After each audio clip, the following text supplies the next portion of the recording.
కోటిపై కెదగడ మెట్లను పదును పెట్టు మొదలు 10 మందిలోన నీ ప్రతిభను చూపగ పట్టుదలతో కదులు ఏలు పట్టి నడిపించునురా ఎదురైన అనుభవాలు వేల ఏండ్లు వర్ధిల్లునురా నీ విజయ జ్ఞాపకాలు రాదురా ఏ విజయం నీ కోసం నా కోసం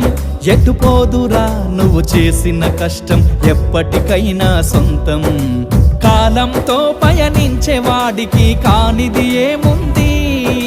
సాధనతోనే సాధ్యమవ్వునని సదాశయంతో సాగర ముందుకు రాదురా ఏ విజయం నీ కోసం నా కోసం ఎటుపోదురా నువ్వు చేసిన కష్టం ఎప్పటికైనా సొంతం